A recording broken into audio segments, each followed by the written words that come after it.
నిర్లక్ష్యం ఏమిటి అని ప్రశ్నిస్తున్న స్థానికులు. కాలేజ్ విద్యార్థులను తరలిస్తున్న ఒక బస్సుకు అద్దాలు లేని ఫోటోలు ప్రస్తుతం సోషల్ మీడియాలో వైరల్ అవుతున్నాయి. ఏలూరులోని ఒక ప్రైవేటు కళాశాలకు సంబంధించిన బస్సుకు అద్దాలు లేకుండా విద్యార్థులు ప్రయాణిస్తున్నారంటూ సోషల్ మీడియాలో కొంతమంది ఫోటోలతో విమర్శలు గుప్పిస్తున్నారు. కాలేజ్ బస్సుల తనిఖీల్లో ఆర్టీఓ అధికారులు నిర్లక్ష్యం దేనికి అంటూ ప్రశ్నల వర్షం కురిపిస్తున్నారు. ప్రస్తుతం మనకు కనిపిస్తున్న బస్సుకు వెనుక అద్దం లేకుండా ఉన్న బస్సులో విద్యార్థులు బయటకి కనిపిస్తున్న ఫోటోను మనం చూస్తున్నాం. అద్దం లేకుండా ఒక బస్సు కాలేజ్ విద్యార్థులను తరలిస్తుంది. ఇది చూస్తున్న స్థానికులు కాలేజ్ యాజమాన్యంపై అదేవిధంగా ఆర్టీఓ అధికారులపై విమర్శలు గుప్పిస్తున్నారు.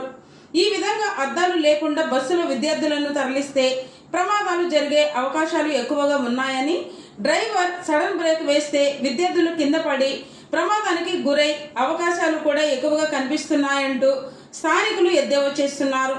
విద్యార్థుల ప్రాణాలతో చెలగాటమాడుతున్న కొంతమంది ప్రైవేటు కాలేజీల యాజమాన్యంపై చర్యలు తీసుకోవాలని, బస్సులను తనిఖీలు చేయాలని స్థానికులు, విద్యార్థుల తల్లిదండ్రులు కోరుకుంటున్నారు.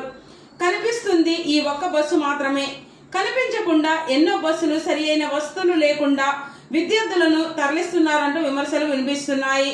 వేలకు వేలు ఫీజులు వసూలు చేస్తూ కనీసం విద్యార్థుల పట్ల బాధ్యత ఎందుకు తీసుకోవడం లేదని, ఇలాంటి వారిపైన ఆర్టీఓ అధికారులు తనిఖీలు చేపట్టి విద్యార్థుల ప్రాణాలను కాపాడాలని విద్యార్థుల తల్లిదండ్రులు కోరుకుంటున్నారు.